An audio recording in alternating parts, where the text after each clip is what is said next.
Aloha, I am Mark Alexander, Executive Director of the Hawaii Medical Association. Thank you for joining us for today's Conversations at HMA, a program which features discussions with physicians and other thought leaders in the healthcare arena. For this edition, we are pleased to have a community presentation with pharmacist Corrie Sanders, who will speak on Pharmacogenomics 101 for Hawaii providers. She will be reviewing the science of pharmacogenomics, providing a brief introduction to pharmacogenomic guidelines, current coverage options, and clinical implications across various practice settings. Before introducing our guest, I want to review the format for our program this evening. We'll start with a presentation by pharmacist Corrie Sanders for about 40 minutes. After a presentation, we will move to the question and answer part of our program. You are invited to submit questions throughout this program by using the Zoom Q&A function. Please type in your questions, comments, suggestions, ideas throughout, and we will feature as many as possible after the presentation. We will end this program by 6:30 p.m. We want to hear from you. Please email ideas for future topics or any suggestions to info@hawaiimedicalassociation.org or contact us via our website, hawaiimedicalassociation.org. It is now my pleasure to introduce our speaker. Corrie Sanders is a nationally board-certified pharmacist and founder of Huna Health Pharmacogenomic Consulting, established in 2023 on Oahu. Currently serving as president of the Hawaii Pharmacists Association, she was recently recognized as the 2023 Pharmacist of the Year. She is passionate about the ability of pharmacists to serve as medication experts in team-based care models and has been featured on Hawaii Public Radio and in the Pharmacy Times and Go Kailua magazine. Without further ado, let us welcome Corrie Sanders. Thanks, Mark. I'm happy to be here, and thank you for everyone for joining us on a Friday night. I will say before I even get started, this is a wine-friendly presentation. I don't have any gruesome photos in this presentation, so if you want to relax and grab something to eat or drink, you'll be totally safe because I know it's a Friday evening. So I will go ahead and share my screen.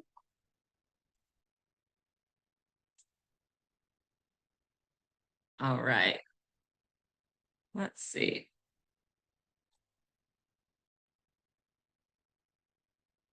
And is everyone able to see my screen? Am I sharing the right one there? All good. Looks great. All okay, perfect. Well, like Mark said, my name is Corrie. I will give a little bit of my background and how I got into pharmacogenomics in the first place, and hopefully that'll kind of set the stage for my clinical background, but also my personal story related to pharmacogenomics in general. So I spent 3 years with the government in a medication safety position, and I actually helped them get their pharmacogenomics program off the ground. But what I realized is that some of the panels that we're polling specifically for our patient population in Hawaii, they just weren't broad enough panels to account for a lot of our minority populations. And I felt like there's a better way to do this. And also this kind of technology should be available to the healthcare system in Hawaii in general. My personal story related to pharmacogenomics, I had a family member who went through a really, really tough mental break during COVID. And she actually went through multiple treatment centers. They spent a huge amount of their finances trying to figure out what was going on.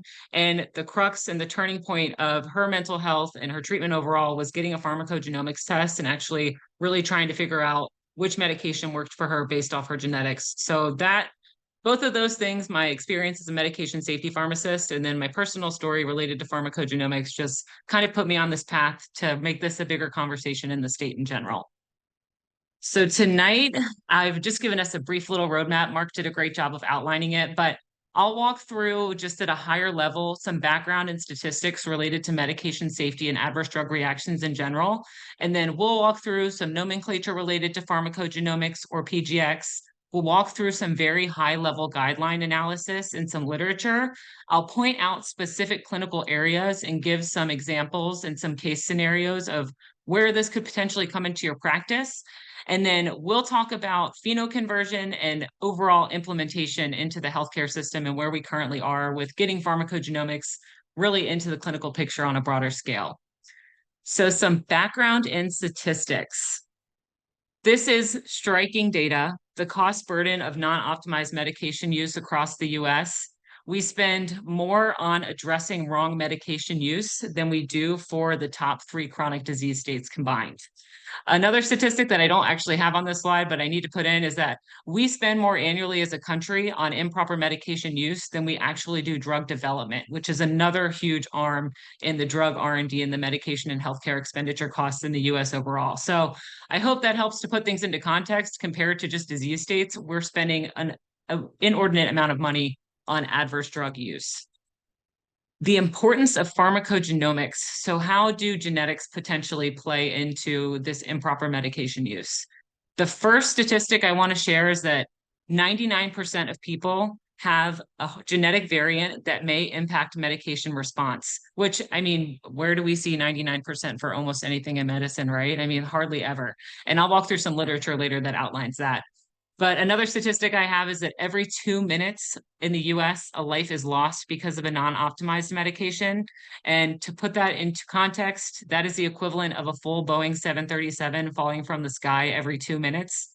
I mean, just like so many other causes of avoidable death, if this was actually happening in real time, it would be national news every day.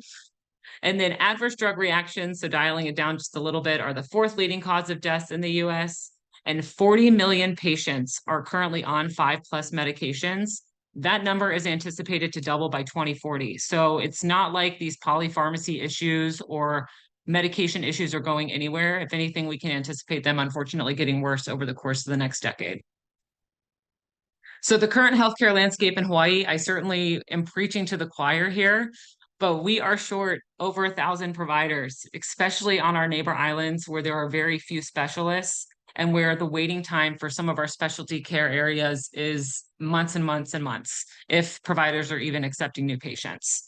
The traditional trial and error approach to medication prescribing can negatively affect multiple aspects of patient care. And I think this is pretty intuitive, but compliance issues, if you have a medication that's not working for you, if you have any kind of treatment-resistant illness, increase in adverse drug reactions for inappropriate medication use. And then ultimately, if these things are happening, that can affect the patient-provider relationship and be financially taxing not only to the patient, but to the healthcare system. So I'll dial this down even more. We kind of started at the top of the funnel talking about some national statistics, and now I really want to start bringing this home to Hawaii. And I've got a couple states on Hawaii-specific demographics later in the presentation, but I took this from the Community First Access to Care report that was published back in 2022. I just think it's really striking that 60% of patients are potentially reporting delays in care.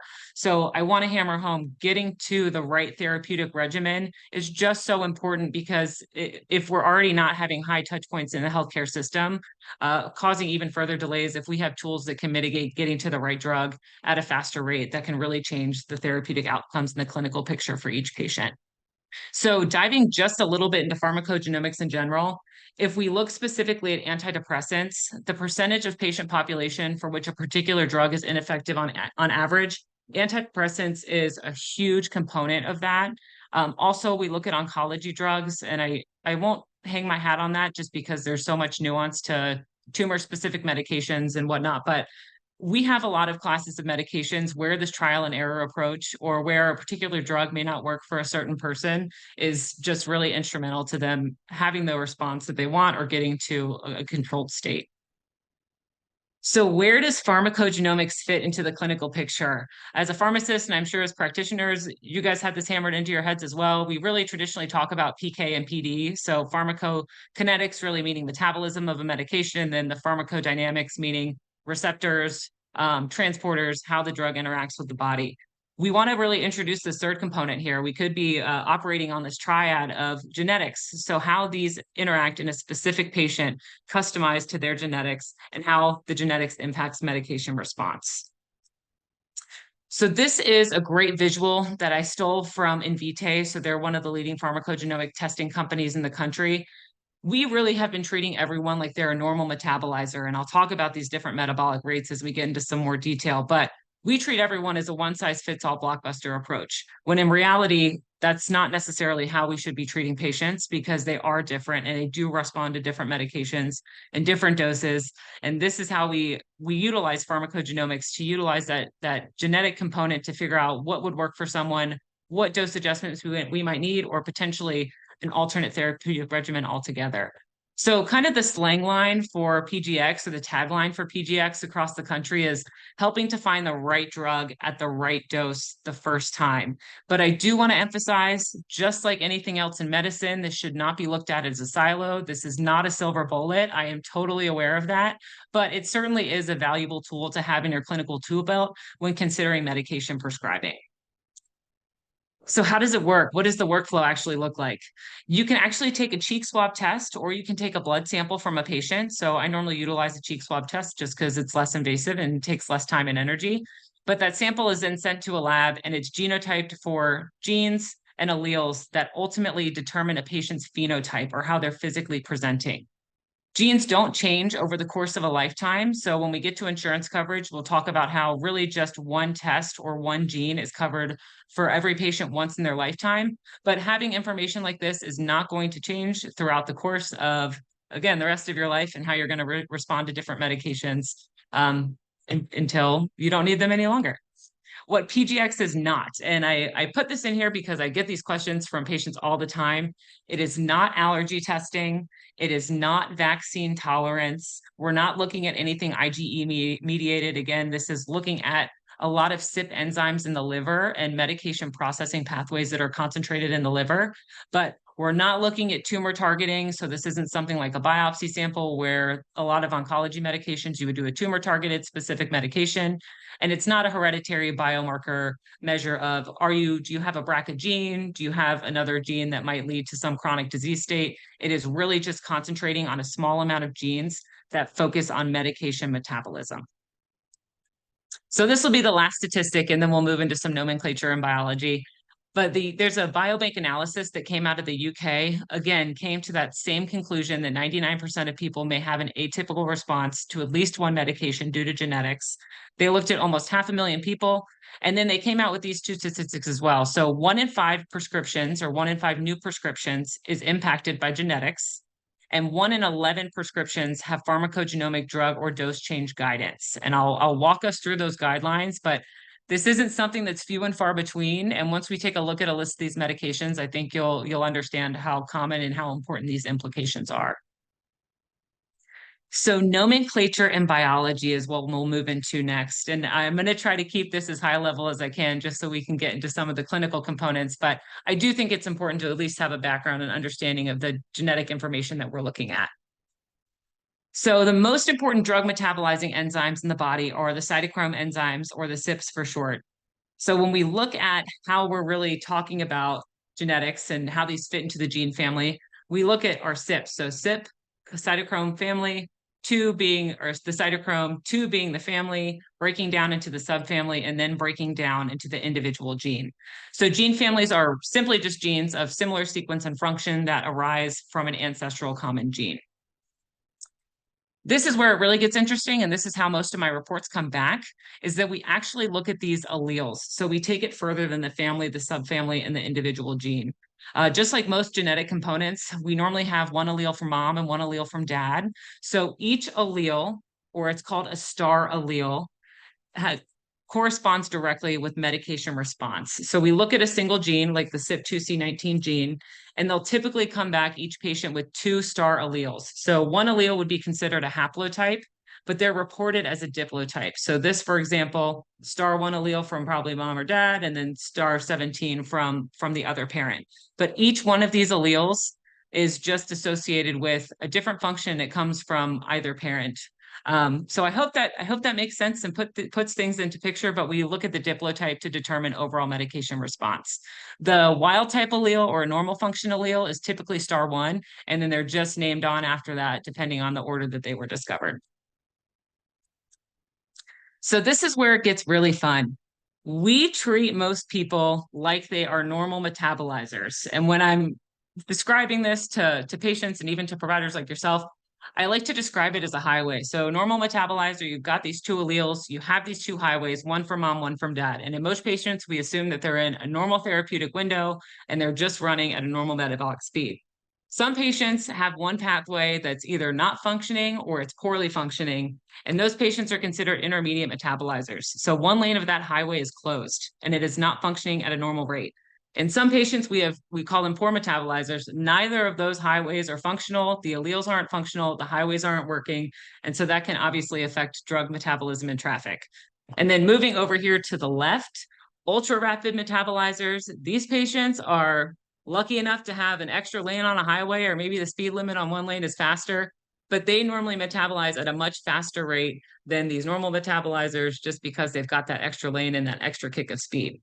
So these concentrations, they correlate to metabolic speed.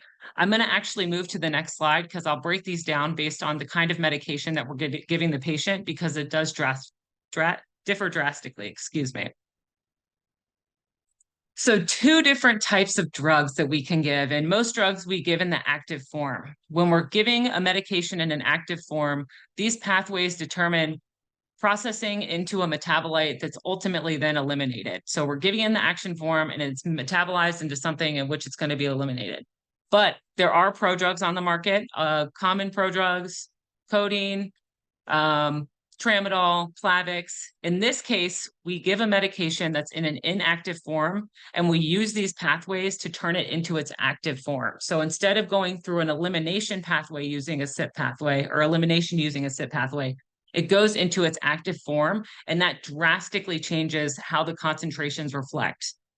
So I'll put these in picture form, and this is assuming that we are giving a drug that's already in its active form. So we look at a normal metabolizer to start with. It's within that therapeutic level because this patient, again, this is where we do all our drug research. We're assuming it's got two normal functioning lanes of the highway, and it's just sitting pretty right within that therapeutic window. If you have a poor metabolizer of an active drug, it is not being metabolized for elimination. So now you have excess concentrations of this drug sitting in the patient's body and pushing them potentially to toxic levels above that therapeutic window. On the other hand, if you have an ultra rapid metabolizer, they're potentially burning through that medication at a lot faster rate because it's already in its active form and we're just eliminating it out at a much faster rate. So this flips on its head when we talk about giving a prodrug, because remember, now we're giving a drug that's in its inactive form, and now we're turning it into its active form with these pathways. So the exact opposite.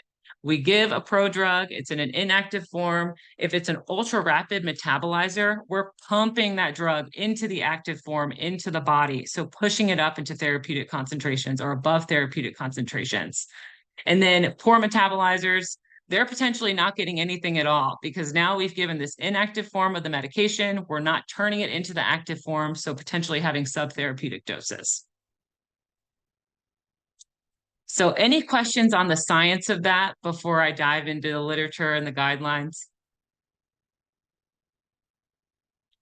Okay, perfect. So guidelines for pharmacogenomics. We have one overarching international guidance body. It is called CPIC. It is the Clinical Pharmacogenetics Implementation Consortium. It is a mouthful, so we just call it CPIC. So this is an internationally recognized guideline. It's recognized as guidelines in PubMed. It's endorsed by multiple medical societies, and it's a very beautiful guideline. And I'll show this on the next slide, where it's just got different levels of evidence and then different clinical recommendations. It's a very easy to use website. It's got a ton of information, links to all the data that it encompasses. And that is where we really make our clinical decision making. That's where we make clinical decisions, or what we make clinical decisions based off of, is these CPIC guidelines. PharmGKB is another great data aggregate source. It's not as it's more updated in terms of the speed and the breadth of the literature that it encompasses, because CPIC's a little slow to update their guidelines sometimes. So PharmGKB is another great resource to look at the most up-to-date data. Most people don't know this actually, but the FDA has a list of pharmacogenetic associations. They also have started putting pharmacogenomic indications and recommendations into a lot of medications package inserts. So something to consider. I mean, at this point, the technology is here, the literature is here, the data is here. It's got an internationally recognized guideline, and it's being recognized within the FDA. So just wanted to set the stage for where I look for a lot of my information. Just like any other guideline, CPIC has different levels of evidence. And what I put stars by are CPIC level evidence A and CPIC level of evidence B. So this means that these medications have enough literature and enough data that we're either recommending an interaction because we have strong data, or there is just a change in prescribing practices recommended in general. So A and B, those are the two levels that we focus on, highest levels of data and where a lot of the clinical recommendations come from. This is not an all-encompassing list. The lab that I'm partnered with right now actually has close to 100 medications that have pharmacogenomic literature and data behind it. But I at least wanted to paint the picture since we talked about really the science and the CYP enzymes. And I wanted you to be able to see what other enzymes and what other pathways we're looking at, and really where a majority of the medications are concentrated in terms of pharmacogenomics and medication processing. So right off the bat, huge implications in behavioral health. Lots of medications that go through either the 2C9 or the 2,6 pathway. And you can see here, we really are concentrating, just on three big enzymes that encompass almost 75% of pharmacogenomics recommendations are 2D6, 2C9, and 2C19. A lot of indications that I also look at with cardiology patients or cardiologists, looking at anticoagulants and antiplatelets with Plavix and warfarin, and then pain management, specifically with the use of opioids and some of these other alternate analgesia mitigating response medications. That is honestly where I do a huge amount of work right now, is behavioral health, cardiology, and pain management. And then there's a potential huge touch point for oncology as well. And I'll give a specific example of that in a couple slides, but this is just a general list. Throw some medications on the screen, and so you can see where a lot of the data lies in terms of the pathways they're utilizing. So literature review, and I'll really hammer this home with our first example. 2 years ago, the state of Hawaii sued Plavix, and they didn't actually sue Plavix. They sued the makers of Plavix, but it was way too hard for me to type out Bristol Myers Squibb and Sanofi. But this was a huge lawsuit. And actually, when I talk to other people that are outside of Hawaii in the pharmacogenomic space on the mainland, they assume that Hawaii is leading the country in terms of pharmacogenomic testing, or that we're at least utilizing on a regular basis because of this specific lawsuit. So we sued the makers of Plavix because this medication does not work in a huge majority of patients in our state. The Attorney General's office, they knew that the makers of Plavix knew that it did not work in a lot of minority populations, and I have the statistics about that on the next slide. But when the makers of Plavix marketed the product to the state of Hawaii, they didn't disclose that information, that it doesn't process well in a large majority of Asian Americans and Pacific Islanders. So they sued Plavix for immoral marketing and immoral just use of the medication in general, because they knew that medication did not work ahead of time, and that was not disclosed to consumers and providers across the state. And we actually won this lawsuit for $834 million. But here's the data behind it. Plavix goes through the pathway 2C19, and those star 2 and star 3 carriers, they have reduced enzymatic activity to turn Plavix from its inactive form into its active form. So it's essentially you're giving them a tic tac and hoping that it works. Plavix trial participants, where we do a large amount of R&D, they are patients that look like me. They're of Caucasian and European descent. And we have those star alleles at a very low frequency, well, not even very low, but at a lower frequency of 10 to 20%. When we look at the concentration in the population of Hawaii, we're so beautifully and ethnically diverse. Those star 2 variants that are not fully functioning alleles increase to 20 to 40% essentially in East Asians, and 40 to 75% in Pacific Islanders. So looking at the outcomes of this, we nearly doubled the cardiovascular death rate as a percentage of patients that suffered an acute myocardial infarction because of being given a medication that does not work in them. Again, I'm probably preaching to the choir here, but we're specifically struggling here in the state of Hawaii with mental health access to care. And I've actually tried to get in touch with a couple of provider groups across the state, and so many of them are not even taking new patients. And the wait list for a lot of providers, if you can even get in, is weeks or potentially months at a time. So just trying to hammer home, getting to the right medication, especially in patients with mental health crisis or mental health difficulties, where the outcomes are so detrimental to the person, not only financially, but mentally, is just so important. And I see a huge role for where pharmacogenomics can help mitigate our prescribing practices in general. So this is a nice study from 2018 that talks about pharmacogenomics specifically in depression and anxiety. We looked at normal treatment as usual groups versus those with pharmacogenomic tests that were diagnosed with major depressive disorder. And I just took one statistic out of this because I didn't want to dive in too deep on a Friday night evening presentation, but looking at the patients with severe depression that achieved response, I mean, these strikings are different at the 2-month mark and the 3-month mark of patients that were able to achieve a response. So looking in this dark pink at our control group, we're at, I mean, just about half of the response rate with the pharmacogenomic tested group. Remission rates improved. And then I also want to point out that the number needed to treat in the pharmacogenomic tested group was just 3. And the number needed to treat for a lot of our SSRIs and SNRIs in general is much higher than that in and of itself. This was actually released this week. I just put this slide in yesterday because I think it's just a really important concept for the healthcare system to take on and to think about. But the cost effectiveness of pharmacogenomic guided treatment for, again, major depressive disorder. This was a study that was done out of Canada, and they looked at the overall cost to the healthcare system. So again, they did pharmacogenomic testing versus treatment as usual. Patients who had undergone pharmacogenomic testing were 11% less likely to stop pharmacotherapy and almost 60% less likely to stop because of adverse effects. But most strikingly, taken together, the overall cost savings from a public payer perspective was estimated to be almost $1 billion.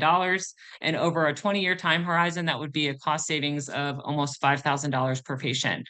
I think in this study specifically, they recouped the cost of the test just within 2 years for each patient. Pharmacogenomics in oncology, I wish I was more familiar with the oncology landscape of the state and the prescribing practices in the state. But I was taught in pharmacy school that before using a lot of these agents, you should be testing actually for some of the genetic components to see genetic response because of case scenarios just like this. So there's over 400 medications that are FDA drug labels that are related to pharmacogenomics, and 40% of those are from cancer medications. Another layer of complexity on top of this is, of course, we're not just treating these patients for cancer. They normally have some kind of pain regimen. They normally have some kind of bowel regimen, some kind of nausea regimen. So not only one agent, but we're really looking at a huge increase in medications in general at the point of diagnosis. So this is a very common case, or not a common case, it's a very well-known case. There was a woman named Lynn S. I put her name in here because you can look this up online. She's got a foundation now. She had 1 dose of 5-fluorouracil after being diagnosed with cancer, and she had died within a month, but it was not from cancer. 1 in 20 people of European ancestry, which is, again, is where a lot of R&D is done for just medications in general and pharmacogenomic research, produce insufficient amounts of the enzyme DPYD. And without this enzyme, 5-FU stays in the body and results in toxicity with concentrations up to 200%. Carriers of pathogenic DPYD variants, again, 25.6 times the increased risk of treatment-related death. And the CPGx guidelines specifically for 5-FU and these kinds of patients are to reduce the dose by 25 to 50% at initiation. So what happened, the 5-FU stayed in her body, and this was the comment that her husband made upon the autopsy, is that her last weeks were agony, her entire digestive tract was burnt as if by acid, constant nausea and diarrhea, couldn't process food. No one warned us this might happen, yet as now we know, Lynn's death was avoidable. So this family specifically sued the hospital system that she had been affiliated with. They won a large sum of money, and now they've made this huge publicity campaign. They've given a lot of the funds back to the hospital to make sure that patients that are diagnosed with cancer and need 5-FU are tested prior to initiation. Implementing pharmacogenomics in a community primary care setting. So this is, in my opinion, the ideal model that we should be running pharmacogenomic testing on. I like to divide this in my head into two buckets of testing. Either you're getting proactive testing before your clinical status changes and before you need it, or you get reactive testing at the point of diagnosis or the point of clinical status change when things are already going downhill and we're trying to figure out what's going on and be reactive with medication approach. So in this study, there was a pharmacogenomic service implemented in 30 primary care clinics. We used a team-based care approach to determine if pharmacogenomics had any outcomes and how it was going to be implemented. So a board-certified pharmacist and a certified pharmacogenomics pharmacist was put into the clinic, and they flagged the interactions and really drove the response with the provider teams. So of 422 interactions that were flagged in this study, just about 50% of them were related to pharmacogenomics, and just about 50% of those were actionable, meaning that they fell within those CPIC A and B categories where we're instructed to make changes. Of the 124 actionable interactions, 82% of the time, a change was proposed and it was made in the best interest of the patient and the care team. And the underlying reasons for recommending therapy alterations were commonly ineffective therapy, ADRs, or there was an adverse drug reaction either observed or prevented. So this is just the information that I stated, but put into a picture form for those that are visual learners. So looking at the interventions, the pharmacogenomics interventions by type, huge majority, we changed the medication altogether because it was inappropriate, but then we can have some dose modifications or discontinuing the medication altogether. And then intervention reasons, I just think this is really important to highlight. Almost 50% of those were because they were ineffective therapy altogether, and then smaller amounts of an adverse drug being prevented or an adverse drug reaction had already been observed. Testing considerations. And this is why it's important to be working with someone who knows their way around the testing world, because this is pretty complicated and get a little convoluted. So the timing of the test, I just kind of spoke to this a little bit, either using pharmacogenomics in a reactive format where, oh shoot, we need to know what to prescribe and we'll do it just in time to make sure we get the right therapy. The problem is that there's not a local pharmacogenomics testing lab. I actually have to use a lab that's all the way on the East Coast. So it takes about 2 weeks to get a test back. It takes me another week to really look at the report and put something together. So you're looking in best case scenario as a 3-week turnaround time. And if someone's in an inpatient care setting, we're certainly not keeping them in the hospital till the pharmacogenomics test comes back. Or if they're already in your office, now you have to wait for another follow-up appointment to make a genetically guided decision. The scope of the test is something that is going to come into play when we talk about insurance coverage of pharmacogenomic testing. There are single gene or smaller gene targeted panels, but then there's also multi-gene and broad panels. There's a ton of evidence that's currently happening, or a ton of existing evidence and a lot of studies that are currently happening looking at that smaller scale panel versus the larger scale panel. And I'll talk about that in the next slide, but the major takeaway is anytime you can pull a broad panel and paint the bigger clinical picture of what's going on and get more enzymes involved to try to figure out how each of these medications is playing into the clinical picture and just make a more educated decision, the better. And then reporting, there's various kinds of reports that come out. The lab that I use, we have very precise reporting. And by that, I mean, there's a numerical value assigned to the report as it comes back. And some of these reports, when you get them back, like 23andMe or some of these other direct consumer pharmacogenomic reports, they'll give you a list of medications in a red light, green light, yellow light. And that's really cool for the patient to see and it's easy to understand. But when that's in your hands as the provider, I mean, what do you really do with just a color scheme of information? Aside from, I guess, knowing not to use the red ones. But there's different systems of reporting. There's tons of clinical decision report tools. I also use a lab that's been successfully integrated into Epic and to some other EMRs. In the case that when we do start integrating this information into EMRs, it's teed up and ready to go. And then considering if the evidence is available for each recommendation. And lastly, and most importantly, is the lab within a billable network for that patient's insurance provider. So this slide, I apologize. I actually thought I cleaned this up a little bit. There's a lot of words on here, so I'm sorry. It's 6 o'clock on a Friday night. You have to look at a couple hundred words on this slide. The takeaway of this slide is that anytime you can use a broad panel or an expanded panel, you want to, because otherwise you are missing interactions and you are missing other clinical areas where patients a medication is on or medications a patient is on could be making a huge difference in that gene, but we might not see it unless we're pulling a broad panel. So This graph does a great job of saying, hey, in almost half of patients, there's more than one clinical area that's impacted, and we should be pulling a broad test whenever possible. So this does a great job. This was a study that came out of the Journal of the American Pharmacists Association in 2023, earlier this year, looking at expanded panels, so 20 to 30 gene panels. We're getting 100% of drug interactions, drug gene interactions.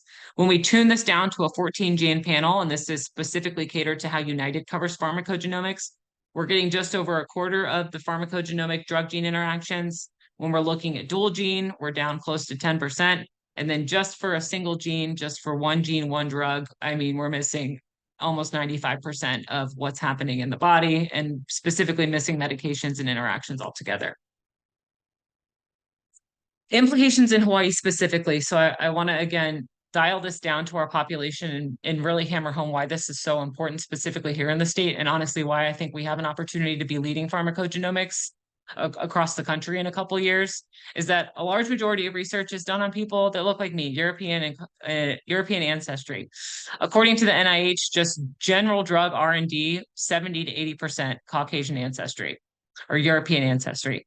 Pharmacogenomic studies, I won't go into the minutia of that. They're called GWAS studies.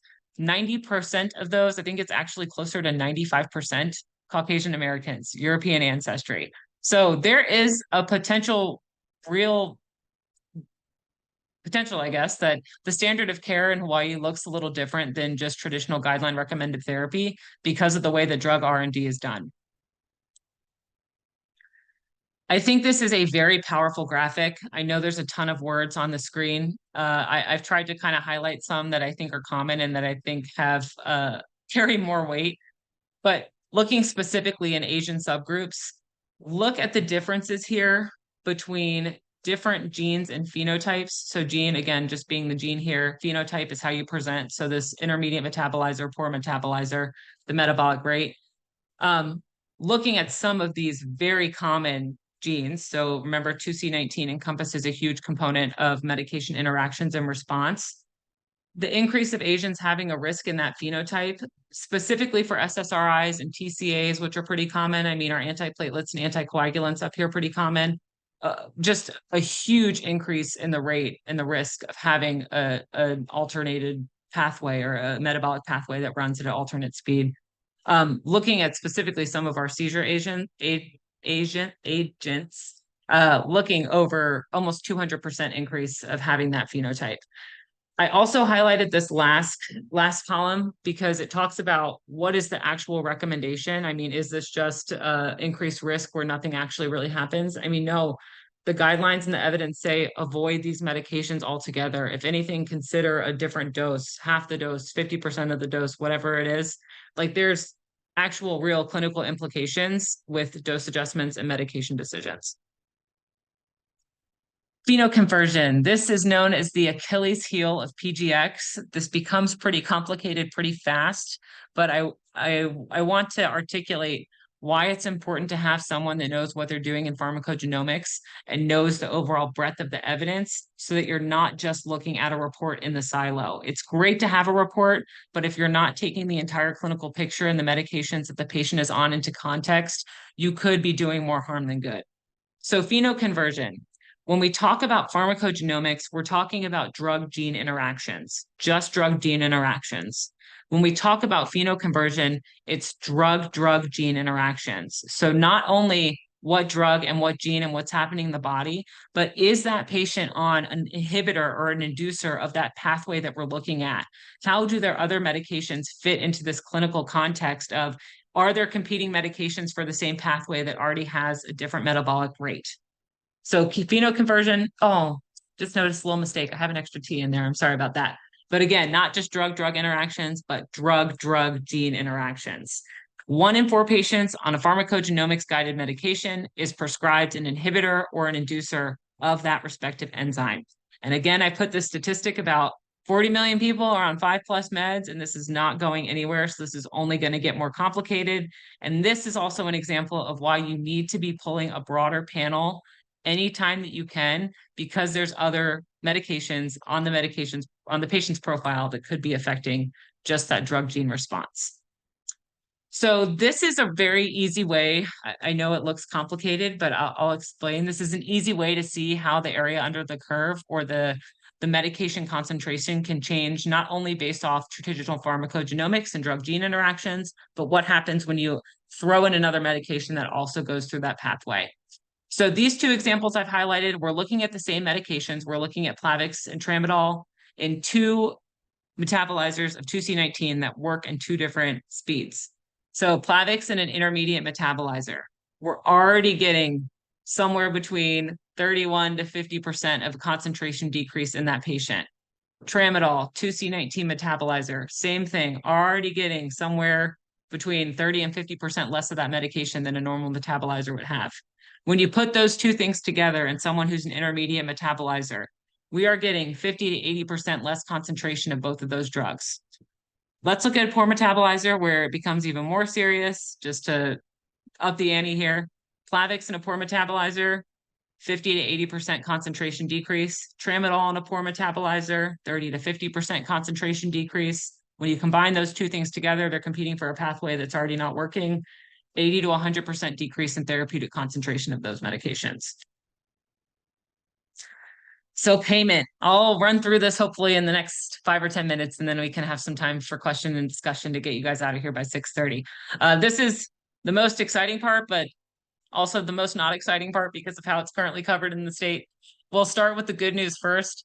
Medicare has expanded pharmacogenomics coverage, which is so exciting, and they have pretty good indications for it. They don't require that you have to have failed any medications before using a pharmacogenomics test. They just require that the medications you're looking at, either you're on one medication that has multiple pathways. So SSRIs and TCAs are great examples of this because they run through two different enzymes. Or you have one medication that is reasonable and necessary, and more than one gene is affected by that medication, or more than one drug is being looked at that has pharmacogenomic indications. So this is pretty loose. I mean, loose in a good way for using a test. I think a ding, ding, ding moment that I would like providers to have in the long-term care space here is that if you're in a long-term care facility, this is a great tool. If you have patients that are on Medicare, this is easy. Easy coverage is already there. It's just working with someone who knows what they're doing and working with a lab that's already within a Medicare billing network. United, which I'm pretty confident does not have a large presence in this state, but this is where that 14 gene panel came when we were looking at that bar graph of how many genes we're pulling in the panel and the percent of the drug interactions that we're getting or the drug gene interactions we're getting. This is now, honestly, a lot of labs are just building out this 14 gene panel and calling it the United panel. It's specifically for mental health. One of the sad things about coverage for United specifically is that the individual has to fail at least one medication prior to their treatment, which kind of prevents us from using pharmacogenomics in that totally proactive bucket. We have to be a little reactive and they had to have already failed something. But if they have a diagnosis of MDD or GAD, they've already failed at least one medication, and we can walk through all these different steps. So prove the diagnosis, history of illness. We can look at the genes included in the panel. They'll cover for mental health indications specifically. And then here's the big one for us in the state, HMSA coverage for pharmacogenomic testing. It went live June 1st, 2023. There's a prior authorization process that is outsourced to a company called Avalon. So you've got to register as a provider in Avalon to start submitting a prior auth. They are very strict on one gene per lifetime. So they're only going to cover one gene. Again, these aren't going to change throughout the course of a patient's life, so it's totally understandable. But they have a very narrow coverage policy, and they're not covering any more than one gene, one drug, unless that medication is affected by multiple genes. So we won't be pulling broad panels through HMSA. I have not heard of anyone having success utilizing HMSA's pathway, but I also haven't been an active part of submitting an HMSA prior auth, so I don't know if things are being done incorrectly, but I know that they're covering, and I know it's a lot of legwork, but apparently this went live June 1, 2023. So I want to talk a little bit about my company and how we currently serve our patients and the comprehensive review that we do. I do a comprehensive medication review for each patient at the front end of, I see them in two different counters. I guess I'll start there. Two different encounters. First one lasts about an hour. I explain pharmacogenomic testing. We walk through the list of medications that are affected by genetics. I do a comprehensive med review of over-the-counter medications, medications from all providers, different lifestyle factors that can potentially affect pathway response or enzyme activity. And then I do a comprehensive gene panel. It is a $250 panel, but again, you won't have to pull this information ever again in the rest of your life. And it will be done hopefully in a proactive way where when clinical skills or clinical situation changes, you already have this information. I then put together a pharmacogenomic driven action plan based off of that report. So this report's anywhere from 30 to 60 pages, depending on the patient results. I consolidate that report into 2 or 3 pages for each patient. I break it down into 2 different areas. So, hey, here's medications that you need to be changed immediately that you need to talk to your providers about. And then what I'll do is I'll also give them common medications that they won't have normal response that they may need in the future. So I make a lot of comments about opioids. I make a lot of comments about different cardiology medications they may not respond to. So I give them that action plan for considerations for today. And then if there's anything in the future they need to know about that's common, I'll make sure they know about that too. So I see them for that initial report. I put in the test. It's a cheek swab kit that's sent directly to their house. I get the report back and I put it together in a comprehensive form that they can give to the care team. And I take the time for them to understand it because I want them to be able to advocate for themselves and be a part of their care team and care plan moving forward. So I love to use pharmacogenomics up front. Again, the proactive is always better than the reactive. And this is the way that I have to go through it because as a pharmacist, I can't bill in this state. So I have to use cash pay patients unless I'm a part of a care team. So insured patients, and this is where I would love some conversation with you all. And actually, for the 13 of you that are on this call, if you want to reach out to me, I'll have my email at the end of this. I am happy to walk through the top prescribed medications from your clinic or your patient population in general. And let's talk about a way to integrate pharmacogenomic testing into your practice in a way that we can work through a billable network. And then I can come to some solution with a collaborative practice agreement with you of maybe that's the best way for me to be integrated into a clinic. I'm totally open for discussion there, but physician partnerships, again, would love to figure out how to work into a care team if you have either that Medicare population that can already bill or you're seeing a high-risk patient population in general. There's also, for those of you that are interested in research, tons of grant opportunities for pharmacogenomics in general. I don't want to say this is up and coming because it's really already here, but there's a lot of up and coming money and funding, especially because of our patient population, where I think we could drive, honestly, a lot of national literature for how to correctly put this into a clinic and what our patient population analysis looks like. Barriers to standardization. So I'm hoping after this presentation, everyone's like, wow, we should be using this. This is great. But obviously we're not because there are some pretty staggering barriers. That first one is the scope of reimbursement. We're a little bit unique because in the state of Hawaii, we don't have a ton of private insurance options. So patients aren't jumping as common, but that's generally the hindrance across the country is from the insurer perspective, why would I invest in this test when a patient may not need it for a couple of years and not even be part of my plan anymore? Again, I can't bill for services in the state of Hawaii under the medical benefit. As a pharmacist, I can only bill under the drug benefit. So integrating any kind of service like this with the pharmacist, and again, a lot of literature on the mainland that's already been published. You're having a pharmacist as part of the care team that's really running the PGx operations. So I would need a CPA to do it. Technology has certainly outpaced education, and this is not a dig on any provider, but most probably did not have pharmacogenomics when they were being trained in medical school. I know that all of you are probably already underwater in general with the healthcare landscape in the state and being short so many providers. I mean, why it would be so hard to add another thing to your plate. So I totally get it. So just the education system's been outpaced, and then the workflow of the state in general. It's like we're already just underwater as is. Something else to consider with the bigger healthcare systems is how they're going to build this into the EMRs. I know that Epic already has a build for it. I know that Cerner already has a build for it. I know the government already has a build for it. It's just we got to start asking for these tests and then pushing our systems to put them into the EMRs. And again, we don't have pharmacogenomics lab on island, so it is harder for us to have those faster turnaround times. This is being phased into the state into various ways, and I'm glad I put that bullet in there because I almost forgot to say this. This is coming regardless of whether we want it or not. And I'll tell you 2 different ways it's happening. One, I just got contracted actually last week with a federal employer that has employees in Hawaii that is starting to include pharmacogenomics in their benefits package for healthcare coverage every year. And so those patients are going to be already been tested and already been educated, and it's going to be brought to providers. And then this is a predatory way that I don't know how we get ahead of this, but because it's so easy to get a list of patients that are on the Medicare health plan, and because there already is Medicare coverage, we have some predatory labs on the mainland that are sending out, come get a pharmacogenomics test, send us, here's a sample kit, send us the DNA, we'll go ahead and bill it.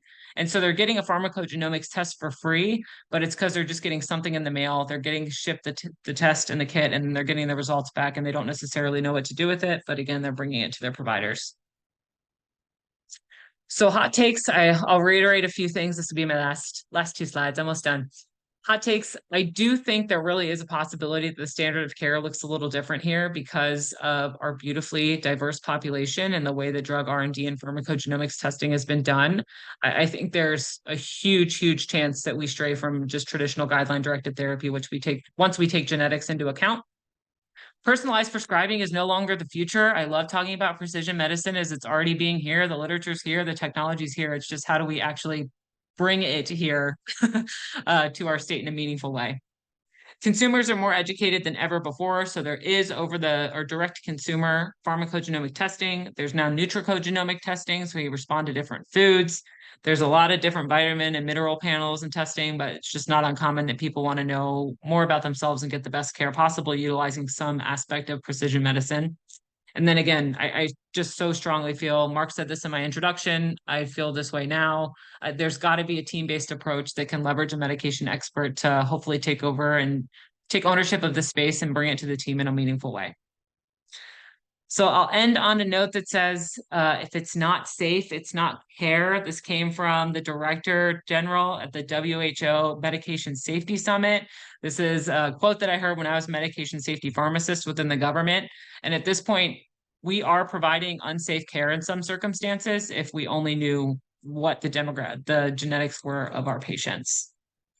So I will end my hour-long rant there, and I would love to take any questions or any discussion. I'm happy to be along for the ride. Thank you guys for your time. Hey, thank you so much, Corrie, for that great presentation. Very accessible to non-physicians like myself even. A number of questions came in. Some of them you answered along the way, like there's no testing, no PGx testing here in Hawaii, for example. Another question came in, does PGx apply to topical drugs? No. So really concentrated in the enzymes in the liver. So having gone through first pass metabolism. And then another excellent thought-provoking presentation. Can you provide a primer for oncologists on potential integration of your services in clinics locally? Would like to know how we can support clinical trials on pharmacogenetics here in Hawaii. Genomics in Hawaii. I would love to. I actually, Dr. Pang, if you have any connections with the oncology groups, you let me know. I'm happy to scratch the evidence that's not oncology focused, and I'm certainly happy to give an oncology related presentation. There's a ton of potential use for oncology in the state, that's for sure. And another question that came in to me directly is, are there other people besides yourself that do the pharmacogenomics work here in Hawaii? I only know of 2 pharmacists that are pharmacogenomic certified. One is within Kaiser, and he's certainly not doing anything on his own. The other one is an independent consulting pharmacist who doesn't touch pharmacogenomics on a regular basis.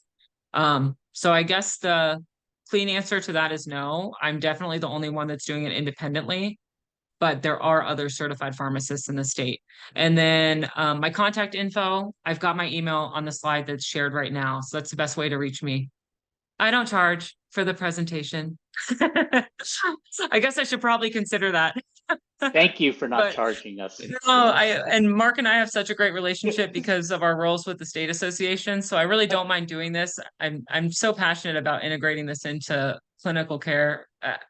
I'm happy to do these talks for free because I just feel like it's that important, honestly. And then I want to clarify, the cost that you charge is $250. That's comprehensive for the testing and the review, the reports?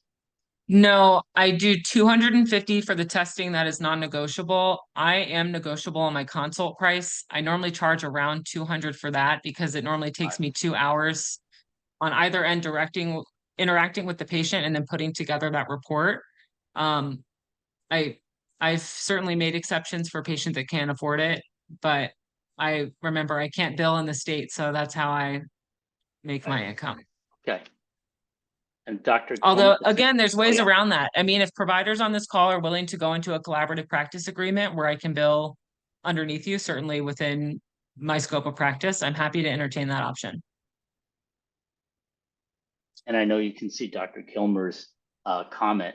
And for everyone here, we'll be posting both the YouTube and the presentation on our educational site, and we'll have the contact information for Corrie as well. And anyone who wants to make contact with her, we can share your contact information if you clear that like Dr. Pang did. Sounds great. Thanks, Dr. Char. That was a really nice comment.